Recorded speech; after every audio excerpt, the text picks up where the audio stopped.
មាត្រា93ថ្មីច្បាប់ដែលរដ្ឋសភាបានអនុម័តនិងព្រឹទ្ធសភាបានពិនិត្យចប់សពគ្រប់រួចហើយត្រូវបានព្រះមហាក្សត្រទ្រង់ឡាយប្រហោះលេខាប្រកាសឲ្យប្រើត្រូវចូលជាធរមាននៅរាជធានីភ្នំពេញក្នុងរយៈពេល10ថ្ងៃគត់ក្រោយពីការប្រកាសឲ្យប្រើនឹងទូទាំងប្រទេសក្នុងរយៈពេល20ថ្ងៃគត់ក្រោយពីការប្រកាសឲ្យប្រើប៉ុន្តែបើច្បាប់នេះបានចែងថាជាការប្រញាប់ច្បាប់នេះត្រូវចូលជាធរមានភ្លាមនៅទូទាំងប្រទេសក្រោយថ្ងៃប្រកាសឲ្យប្រើច្បាប់ដែលព្រះមហាក្សត្រទ្រង់បានឡាយប្រហោះលេខាប្រកាសឲ្យប្រើត្រូវចុះក្នុងរាជកិច្ចនិងផ្សព្វផ្សាយទូទាំងប្រទេសឲ្យទាន់តាមពេលកំណត់ខាងលើមាត្រា94រដ្ឋសភាបង្កើតគណៈកម្មការផ្សេងដែលចាំបាច់ការរៀបចំនិងការប្រព្រឹត្តទៅនៃរដ្ឋសភានឹងមានកំណត់នៅក្នុងបទបញ្ជាផ្ទៃក្នុងនៃរដ្ឋសភាមាត្រា95ក្នុងករណីមានសមាជិករដ្ឋសភាទទួលអនិច្ចកម្មវាលែង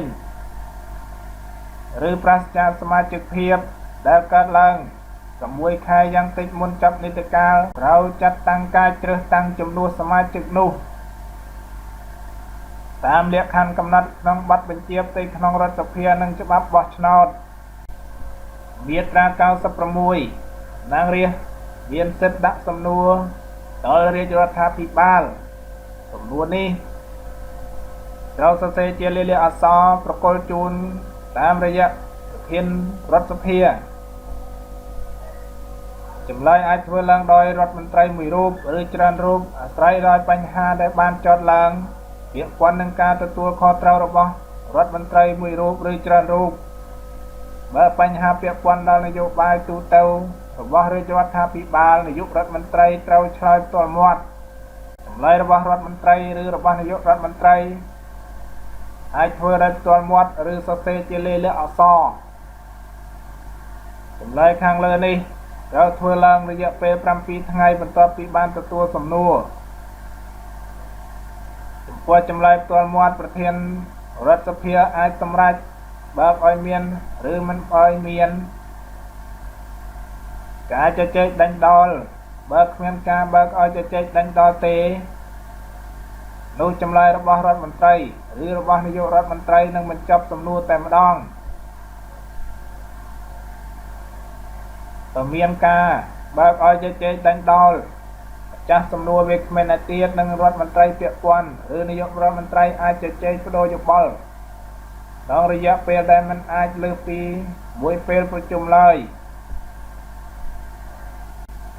រដ្ឋសភាកំណត់ទុកពេល1ថ្ងៃក្នុង1សប្តាហ៍សម្រាប់ការឆ្លើយសំណួរទោះបីជាយ៉ាងណាក៏ដោយសម័យប្រជុំសម្រាប់ឆ្លើយសំណួរខាងលើនេះមិនអាចបើលទ្ធភាពឲ្យមានការបោះឆ្នោតប្រភេទណាមួយឡើយមាត្រា97គណៈកម្មការទាំងឡាយរបស់រដ្ឋសភាអាចអញ្ជើញរដ្ឋមន្ត្រីមកបំភ្លឺពីបញ្ហាអ្វីមួយដែលពាក់ព័ន្ធនឹងវិស័យទទួលខុសត្រូវរបស់ខ្លួនមាត្រា98រដ្ឋសភាអាចទម្លាក់សមាជិកគណៈរដ្ឋមន្ត្រីឬទម្លាក់រាជរដ្ឋាភិបាលពីតំណែងដោយអនុម័តញត្តិបន្ទោសតាមសម្លេងឆ្នោត2/3នៃចំនួនសមាជិករដ្ឋសភាទាំងមូលញត្តិបន្ទោសរាជរដ្ឋាភិបាលត្រូវបានលើកឡើងជូនរដ្ឋសភាដោយតំណាងរាស្ត្រចំនួន30នាក់រដ្ឋសភាអាចលើកមកពិភាក្សាបានពូកទី8អំពីព្រឹទ្ធសភាមាត្រា99ថ្មីព្រឹទ្ធសភាជាអង្គការដែលមានអំណាចនីតិបញ្ញត្តិហើយបំពេញភារកិច្ចរបស់ខ្លួនដោយមានកំណត់ក្នុងរដ្ឋធម្មនុញ្ញនិងច្បាប់ជាធរមាន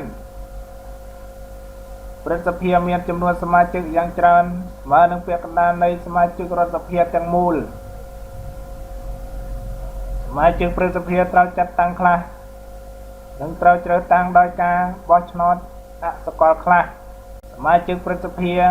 អាចត្រូវបានចាត់តាំងនិងជ្រើសតាំងជាសានិងជ្រើសតាំងសាជាថ្មីបាន អ្នកដែលមានសិទ្ធិចូលឈ្មោះជាបេក្ខជនប្រសិទ្ធិនិងជាប្រជាពលរដ្ឋខ្មែរទាំងពីរភេទដែលមានសិទ្ធិបោះឆ្នោតមានអាយុយ៉ាងតិច40ឆ្នាំមានសញ្ជាតិខ្មែរតាំងពីកំណើត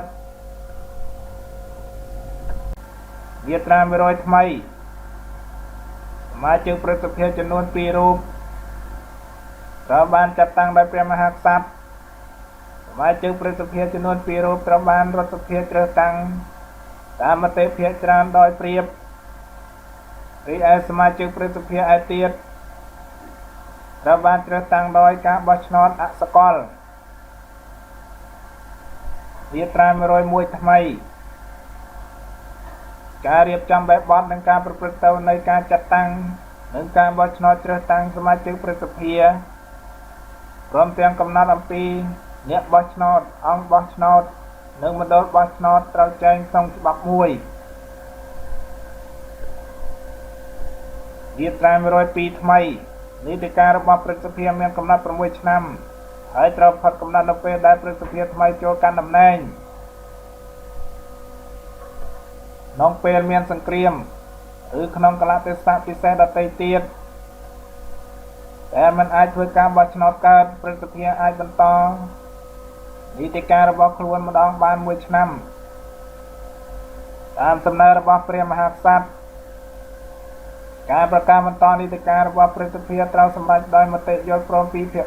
3យ៉ាងតិចនៃចំនួនសមាជិកប្រសិទ្ធិទាំងមូលក្នុងកលៈទេសៈដោយបានរៀបរាប់ខាងលើប្រសិទ្ធិប្រជុំរាល់ថ្ងៃជាប់ជាប្រចាំប្រសិទ្ធិមានសិទ្ធិសម្រេចបញ្ចប់កលៈទេសៈពិសេសខាងលើនេះកាលបើសភាពការអនុញ្ញាតបើប្រសិទ្ធិមិនអាចប្រជុំបានទេដោយមូលហេតុចាំបាច់ជាអាចនៅពេលដែលកម្លាំងបរទេសចូលកាន់កាប់ទឹកដីការប្រកាសភាពអាសន្នត្រូវបន្តទៅមុខជាស្វ័យប្រវត្តិមាត្រា103ថ្មីអាណត្តិនៃសមាជិកប្រសិទ្ធិមានគឺសមត្ថភាពជាមួយការបំពេញមុខងារសាធារណៈជាសកម្មជាមួយមុខងារជាតំណាងរាស្ត្រនិងជាមុខងារជាសមាជិកស្ថាប័នដទៃទៀតដែលមានចែងក្នុងរដ្ឋធម្មនុញ្ញមាត្រា104ថ្មីសមាជិកប្រសិទ្ធិមានអភ័យឯកសិទ្ធិសភាសមាជិកប្រសិទ្ធិរូបណាក៏ដោយអាចត្រូវបានចាត់ប្រកាន់ចាប់ខ្លួនឃាត់ខ្លួនឬឃុំខ្លួនដោយហេតុពីបានសម្ដែងយោបល់ឬបញ្ចេញមតិការបំពេញមុខងាររបស់ខ្លួនសោះឡើយការចាត់ប្រកាន់ការចាប់ខ្លួនការឃាត់ខ្លួនឬការឃុំខ្លួនសមាជិកមួយណានៃព្រឹទ្ធសភានឹងអាចធ្វើទៅការលុះត្រាតែមានការយល់ព្រមពីព្រឹទ្ធសភាឬគណៈកម្មាធិការចន្ទ្រីរបស់ព្រឹទ្ធសភាក្នុងចន្លោះសម័យប្រជុំនៃព្រឹទ្ធសភាវាលែងតែក្នុងករណីបាត់ល្មើសប្រមទ័នជាក់ស្ដែងក្នុងករណីចុងក្រោយនេះក្រសួងមានសមត្ថកិច្ចត្រូវធ្វើសេចក្តីរាយការណ៍ជូនព្រឹទ្ធសភាឬជូនគណៈកម្មាធិការចន្ទ្រីរបស់ព្រឹទ្ធសភាជាបន្ទាន់ដើម្បីសម្រេចសេចក្តីសម្រេចរបស់គណៈកម្មាធិការចន្ទ្រីរបស់ព្រឹទ្ធសភាត្រូវកំណត់ជូនសម័យប្រជុំព្រឹទ្ធសភាខាងមុខដើម្បីអនុម័តតាមមតិភាគច្រើន2ភាគ3នៃសមាជិកព្រឹទ្ធសភាទាំងមូលក្នុងករណីទាំងអស់ខាងលើនេះការឃុំខ្លួនការចាត់ប្រកាន់សមាជិកព្រឹទ្ធសភាណាមួយត្រូវផ្អាកប្រសិនបើព្រឹទ្ធសភាបានបញ្ចេញមតិឲ្យផ្អាកតាមមតិភាគច្រើន3ភាគ4នៃសមាជិកព្រឹទ្ធសភាទាំងមូលមាត្រា105ថ្មីព្រឹទ្ធសភាមានថវិកាស្វ័យយ័តសម្រាប់ដំណើរការសមាជិកព្រឹទ្ធសភាត្រូវទទួលប្រាក់បំណាច់មាត្រា106ថ្មីព្រឹទ្ធសភាបើកសម័យប្រជុំដំបូង60ថ្ងៃយ៉ាងយូរហើយពេលបោះឆ្នោតតាមការកោះប្រជុំរបស់ព្រះមហាក្សត្រមុនចាប់ផ្ដើមការងាររបស់ខ្លួនព្រឹទ្ធសភាត្រូវប្រកាសសុពលភាពនៃអាណត្តិរបស់សមាជិកនីមួយៗនិងត្រូវបោះឆ្នោតជ្រើសរើសដាច់ដោយឡែកពីគ្នាលើប្រធានអនុប្រធានព្រឹទ្ធសភានិងសមាជិកទាំងអស់នៃគណៈកម្មការនានារបស់ព្រឹទ្ធសភាដោយមតិភាគច្រើន2ភាគ3នៃសមាជិកព្រឹទ្ធសភាទាំងមូលស mà chữประสบการณ์ទាំងអស់ត្រូវធ្វើសេចក្ដីប្រណិធានមុនចូលកាន់តំណែងដោយមានខ្លឹមសារចែងនៅក្នុងបទសម្ព័ន្ធទី7នៃរដ្ឋធម្មនុញ្ញវា507ព្រឹទ្ធសភាប្រជុំជាសាមញ្ញ2ដងក្នុងមួយឆ្នាំប្រជុំនីមួយៗមានថេរវេលាយ៉ាងតិច3ខែបើមានសំណូមពរពីព្រះមហាក្សត្រឬសេចក្តីស្នើពីនាយករដ្ឋមន្ត្រីឬពីសមាជិកព្រឹទ្ធសភាចំនួន1/3យ៉ាងតិចព្រឹទ្ធសភាកោះប្រជុំជាវិសាមញ្ញវា508ថ្មីដោយចន្លោះសម័យប្រជុំរបស់ព្រឹទ្ធសភាគណៈកម្មាធិការចន្ទ្រីរបស់ព្រឹទ្ធសភាទទួលភារកិច្ចចាត់ចែងការងារគណៈកម្មាធិការចន្ទ្រីរបស់ព្រឹទ្ធសភារួមមានប្រធានព្រឹទ្ធសភាអនុប្រធានព្រឹទ្ធសភានិងប្រធានគណៈកម្មការទាំងអស់របស់ព្រឹទ្ធសភាវា509ថ្មីប្រជុំរបស់ព្រឹទ្ធសភាត្រូវធ្វើនៅរាជធានីនៃប្រជាជនចក្រកម្ពុជានិងសារប្រជុំរបស់ព្រឹទ្ធសភាលើកលែងតែមានការសម្រេចផ្សេងចុះក្នុងលិខិតកោះប្រជុំដោយកលៈទេសៈតម្រូវក្រៅពីករណីខាងលើនិងក្រៅពីកន្លែងនិងការបរិច្ឆេទដែលកំណត់ក្នុងសេចក្តីអញ្ជើញការប្រជុំណាក៏ដោយរបស់ព្រឹទ្ធសភាត្រូវទូជាខុសច្បាប់ហើយអាសាសូនពេញលក្ខណៈវា510ថ្មីប្រធានព្រឹទ្ធសភាដឹកនាំអង្គប្រជុំរបស់ព្រឹទ្ធសភាទទួលអនុញ្ញាតច្បាប់និងសេចក្តីសម្រេចចិត្តទាំងឡាយដែលព្រឹទ្ធសភាបានអនុម័តតាមព្រមការអនុវត្តបទបញ្ជាផ្ទៃក្នុងរបស់ព្រឹទ្ធសភានិងចាត់ចែងទាក់ទងអន្តរជាតិទាំងឡាយរបស់ព្រឹទ្ធសភាក្នុងករណីប្រធានព្រឹទ្ធសភាមានធុរៈមិនអាចបំពេញមុខងារបានដោយហេតុមកពីជំងឺឬបំពេញមុខងារជាប្រមុខរដ្ឋមន្ត្រីស្ដីទីឬជាព្រះរាជានុសិទ្ធឬបំពេញបេសកកម្មនៅបរទេសអនុប្រធានព្រឹទ្ធសភាមួយរូបត្រូវទទួលភារកិច្ចចាត់ចែងការងារជំនួសក្នុងករណីដែលប្រធាន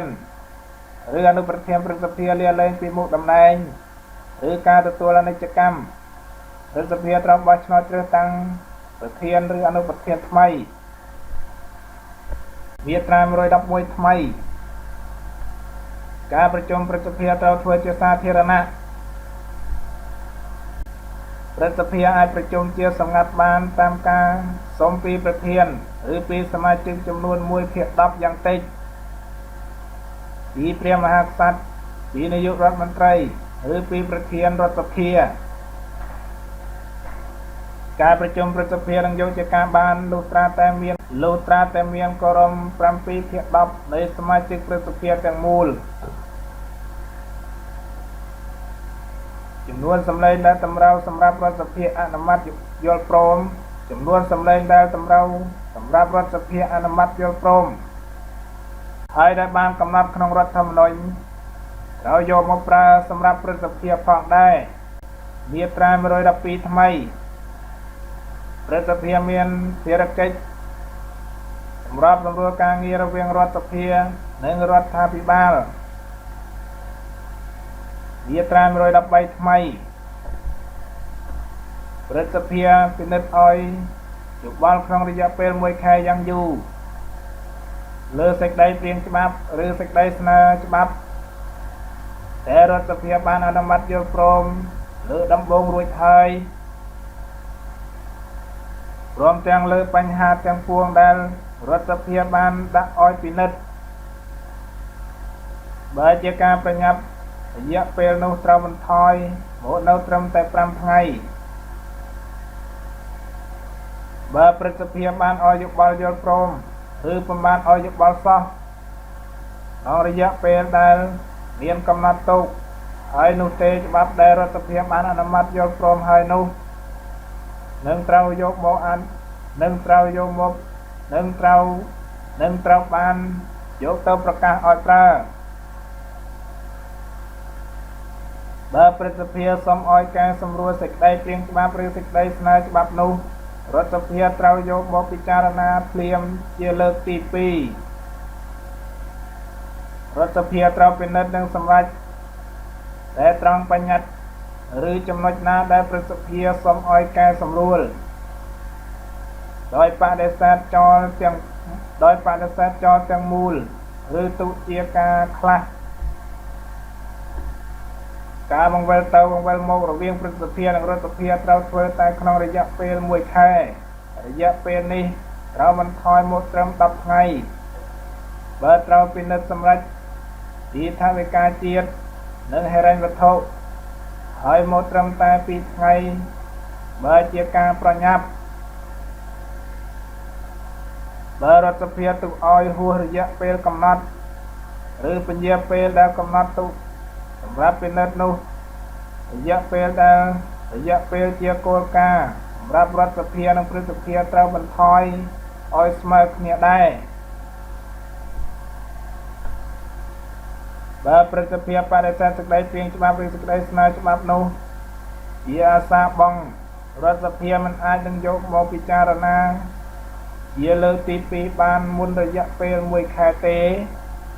រយៈពេលនេះត្រូវបន្ថយមកត្រឹម15ថ្ងៃបើពិនិត្យថាវិការជាតិនិងហិរញ្ញវត្ថុហើយមកត្រឹមតែ4ថ្ងៃបើជាការប្រញាប់ក្នុងការពិនិត្យសេចក្តីព្រាងច្បាប់ឬសេចក្តីស្នើច្បាប់ជាលើកទី2នេះរដ្ឋសភាត្រូវអនុម័តដោយវិធីបោះឆ្នោតចំហនិងយកតាមមតិភាគច្រើនដាច់ខាតសេចក្តីព្រាងច្បាប់ឬសេចក្តីស្នើច្បាប់ណាដែលបានសម្រេចដោយខាងលើនេះហើយនោះនឹងត្រូវបានយកទៅប្រកាសឲ្យប្រើមាត្រា114ថ្មីព្រឹទ្ធសភាបង្កើតគណៈកម្មការផ្សេងដែលចាំបាច់ការរៀបចំនិងការប្រព្រឹត្តនៃព្រឹទ្ធសភានឹងមានកំណត់ក្នុងបទបញ្ជាផ្ទៃក្នុងរបស់ព្រឹទ្ធសភាបទបញ្ជាផ្ទៃក្នុងនេះត្រូវអនុម័តយល់ព្រមដោយសម្លេងភាគច្រើន2/3នៃចំនួនសមាជិកព្រឹទ្ធសភាទាំងមូលមាត្រា115ថ្មីក្នុងករណីមានសមាជិកព្រឹទ្ធសភាទទួលអនិច្ចកម្មលាលែងឬប្រធានឬប្រាសចាកសមាជិកភាពដែលកើតមានឡើង6ខែយ៉ាងតិចមុនចប់នីតិកាលត្រូវចាត់តាំងឬជ្រើសតាំងចំនួនសមាជិកនោះតាមលក្ខខណ្ឌកំណត់ក្នុងបទបញ្ជាផ្ទៃក្នុងនៃព្រឹទ្ធសភានិងក្នុងច្បាប់ស្តីពីការចាត់តាំងនិងការបោះឆ្នោតជ្រើសតាំងសមាជិកព្រឹទ្ធសភាជំពូកទី9ថ្មីអំពីសមាជិករដ្ឋសភានិងព្រឹទ្ធសភាមាត្រា116ថ្មីក្នុងករណីចាំបាច់រដ្ឋសភានិងព្រឹទ្ធសភាអាចប្រជុំរួមគ្នាជាសមាជដើម្បីដោះស្រាយបញ្ហាសំខាន់របស់ប្រទេសជាតិមាត្រា117ថ្មីបញ្ហាសំខាន់របស់ប្រទេសជាតិដោយមានចែងក្នុងមាត្រា116ថ្មីខាងលើព្រមទាំងការរៀបចំនិងការប្រព្រឹត្តទៅនៃសមាជនឹងត្រូវកំណត់ក្នុងច្បាប់មួយពុទី12រាជរដ្ឋាភិបាលមាត្រា118ថ្មីមាត្រា99ចាស់គណៈរដ្ឋមន្ត្រីជារាជរដ្ឋាភិបាលនៃព្រះរាជាណាចក្រកម្ពុជាគណៈរដ្ឋមន្ត្រីត្រូវបានដឹកនាំដោយនាយករដ្ឋមន្ត្រីមួយរូបអមដោយអបនាយករដ្ឋមន្ត្រីព្រមទាំងមានទេសរដ្ឋមន្ត្រីនិងរដ្ឋលេខាធិការជាសមាជិកមាត្រា119ថ្មីមាត្រា100ចាស់តាមសេចក្តីស្នើពីប្រធានដោយមានមតិឯកភាពពីអនុប្រធានទាំងពីរនៃរដ្ឋសភាព្រះមហាក្សត្រទ្រង់ចាត់តាំងវិរៈជនមួយរូបក្នុងចំណោមតំណាងរាស្ត្រនៃគណៈបកដែលឈ្នះឆ្នោតឲ្យបង្កើតរាជរដ្ឋាភិបាលវិរៈជនដែលត្រូវបានចាត់តាំងនេះនាំសហការីដែលជាតំណាងរាស្ត្រឬសមាជិកគណៈបកតំណាងនៅក្នុងរដ្ឋសភាដែលគូបកងឲ្យកាន់តំណែងផ្សេងក្នុងរាជរដ្ឋាភិបាលទៅសុំសេចក្តីទុកចិត្តពីរដ្ឋសភាកាលបើរដ្ឋសភាបានបោះឆ្នោតទុកចិត្តហើយនោះរាជមហាក្សត្រទ្រង់ចេញព្រះរាជក្រឹត្យតែងតាំងគណៈរដ្ឋមន្ត្រីទាំងមូល មុនចូលកាន់តំណែងគណៈរដ្ឋមន្ត្រីត្រូវធ្វើសច្ចាប្រណិធានដោយមានខ្លឹមសារចែងក្នុងបទសម្ព័ន្ធទី7មាត្រា120ថ្មីមាត្រា101ចាស់មុខងារនៃសមាជិករាជរដ្ឋាភិបាលមានវិសមត្ថភាពនិងសកម្មភាពខាងវិជ្ជាជីវៈផ្នែកពាណិជ្ជកម្មឬឧស្សាហកម្មហើយនឹងមានការកាន់តំណែងណាមួយក្នុងមុខងារសាធារណៈមាត្រា120ថ្មីមាត្រា102ចាស់សមាជិកទាំងឡាយនៃរាជរដ្ឋាភិបាលទទួលខុសត្រូវរួមគ្នាចំពោះរដ្ឋសភាពីនយោបាយទូទៅរបស់រាជរដ្ឋាភិបាលសមាជិកមួយរូបនៃរាជរដ្ឋាភិបាលទទួលខុសត្រូវរៀងខ្លួនចំពោះនាយករដ្ឋមន្ត្រីនិងចំពោះរដ្ឋសភាអំពីការដែលខ្លួនបានប្រព្រឹត្តមាត្រា122ថ្មីមាត្រា103ចាស់សមាជិកទាំងឡាយនៃរាជរដ្ឋាភិបាលមិនអាចយកសំអាងនៃសេចក្តីបង្គាប់ដោយលេខលក្ខណ៍អក្សរឬដោយវិច្ឆ័យអំពីនរណាមួយដើម្បីដោះសារឲ្យរួចខ្លួនពីការទទួលខុសត្រូវរបស់ខ្លួនបានឡើយមាត្រា123ថ្មីមាត្រា104ចាស់គណៈរដ្ឋមន្ត្រីត្រូវប្រជុំរាល់សប្តាហ៍ជាប្រជុំធំឬជាប្រជុំពិនិត្យស្រាវជ្រាវអង្គប្រជុំធំត្រូវដឹកនាំដោយនាយករដ្ឋមន្ត្រីឬនាយករដ្ឋមន្ត្រីអាចប្រកល់ភារកិច្ចជូនឧបនាយករដ្ឋមន្ត្រីដឹកនាំអង្គប្រជុំពិនិត្យស្រាវជ្រាវបានកំណត់ហេតុនៃអង្គប្រជុំទាំងអស់របស់គណៈរដ្ឋមន្ត្រីត្រូវធ្វើថ្វាយព្រះមហាក្សត្រទ្រង់ជ្រាប